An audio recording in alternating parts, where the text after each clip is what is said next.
The political right is fracturing. And I'm sure there's plenty of people that might come across this video that might celebrate that. But let's talk about it anyway.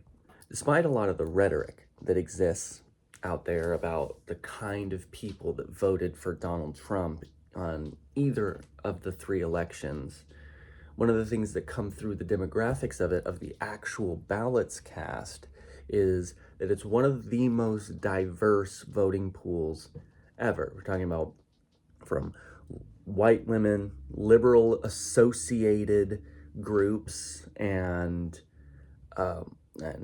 black males and Hispanic heads of households, and it's super diverse. And that is one of the things that made all three of the campaigns fairly successful. Like, that they were at the very least close, if not victories. One of the things about politics is that politics are only willing to join hands so long as they're winning. There's a thing that's said in sports, in fact, actually, that that winning solves everything. Doesn't matter what the atmosphere in the locker room is, or the strategies that the coordinators are drawing up, or whatever. If they're winning, no one will question them. But the second somebody loses, or there's beginning to appear a lot of technical mistakes and penalties and turnovers, and you start seeing things like that happen, that's when people start criticizing. That's when people start looking closer. That's when people start really examining what's happening behind the scenes. And that's the issue here with the idea that the right is fracturing, because this was a coalition of a lot of groups that don't actually share that much in common. But of course, anyone that wants power is going to get on the bandwagon of someone that seems to have and seems to brokerage available power.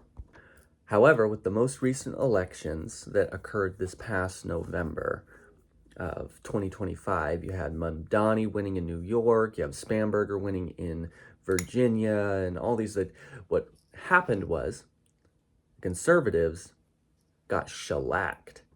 And I think a lot of people actually could sense that this was coming. It's not unprecedented that when you have a major victory on one side, like what we saw in 2024, to be followed by a reciprocal kind of anti-movement to come in the next big election. So with a lot of conservatives winning in 2024, it's usually the midterm to follow, like 2026, say, that a lot of people are going to go the opposite direction. And there's actually certain people that they only vote in this specific kind of oscillating reciprocal fashion to try to check power. They don't really care about values. They don't care about personality. They don't care about any of those other things. Now, is that healthy? I don't know. But in some ways, what we see here is that there's a change in momentum potentially building towards 2026. And there's a lot of people that think that there's if we called it a red wave before, it would be something of a blue wave coming for 2026, maybe 2028. I don't know. Nobody knows the future. And the ones that seem to be the most confident about claiming to know the future, that are most often humiliated and embarrassed when things happen that they don't expect.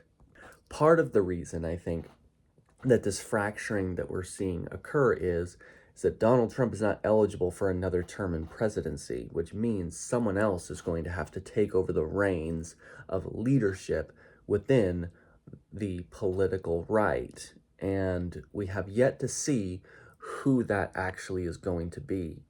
Some would say that it's obviously going to be J.D. Vance, since he's the current vice president. Some are saying that it's going to be Mike Pence because he's the former vice president of Donald Trump, and he represents some of the kind of contrary elements that don't like Donald Trump as much, but also is still conservatively religious. He has no moral scandals. Like, there are other things about him that are recommendable for trying to fill in that space. There are others saying that it's some of the new kind of Republican Party converts that have come in the past few years, like a Tulsi Gabbard or like a Robert Kennedy Jr. or somebody of that nature that could be the ones that come up and kind of fill as well as the rhetorical space that Donald Trump would leave behind. The ability to say the things that no one else is willing to or wants to say, the things that honestly no one probably should reasonably say, but say that Donald Trump is so free about saying anyways. But there's a lot of fringe movements that are thinking that this might be their opportunity to really come into the mainstream.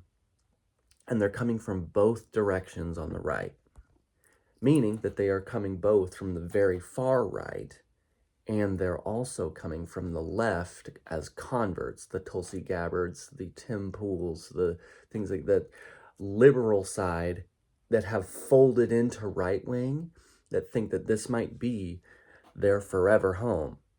And just to be clear, we don't know who's going to win.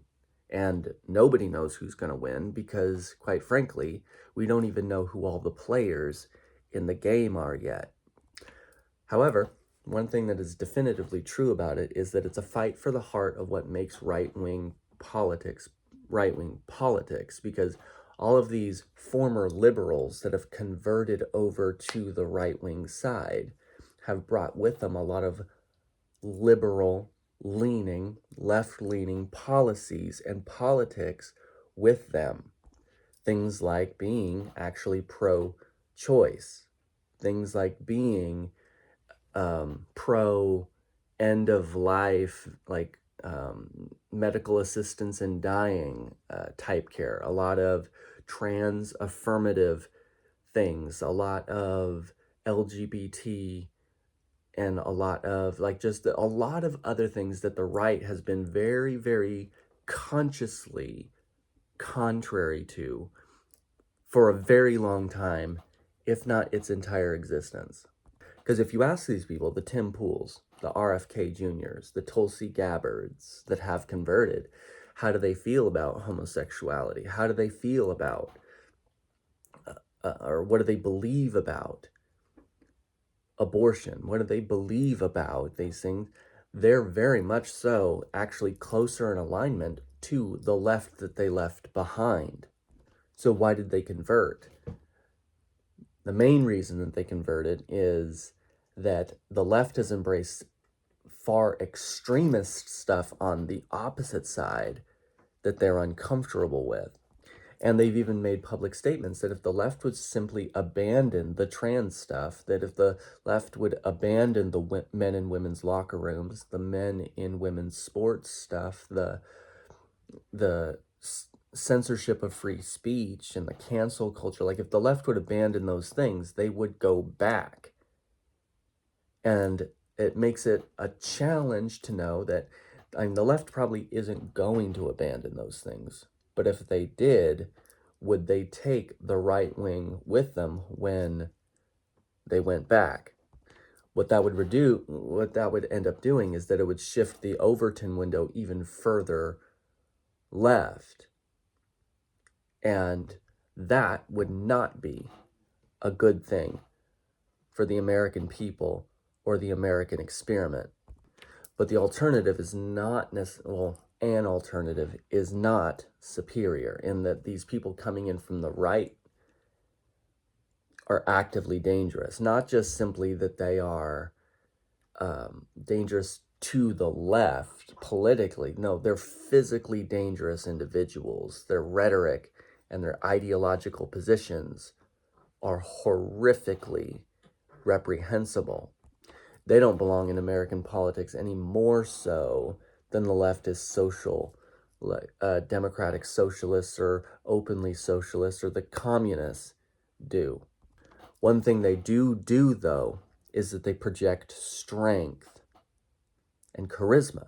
And if anything has been learned from Mamdani, projecting strength and charisma is more than enough to build a coalition and to win an election, whether or not you actually have functional solutions and effective plans.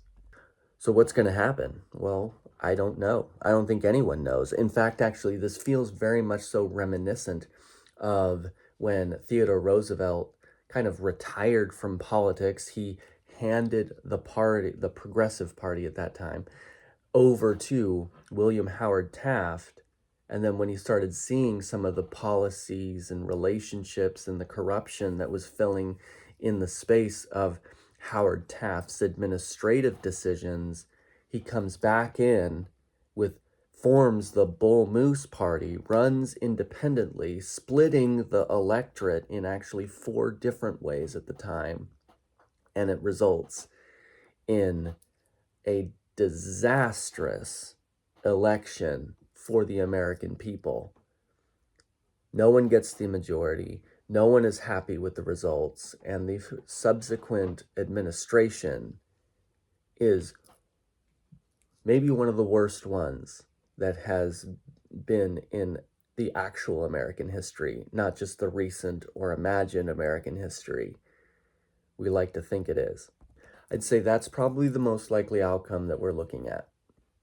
Nobody's happy, everyone's upset, and that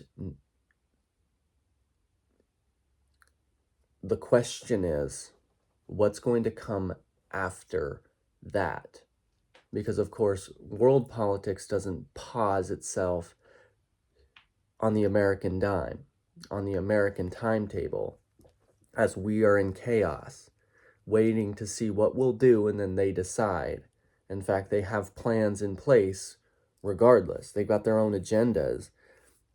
And we should definitely think that there's a possibility that all of this infighting, all of this division is a setup for overall decline in general. The same that Britain experienced, the same that Rome experienced, the same that Genghis Khan experienced, and Alexander the Great, and every other major world empire.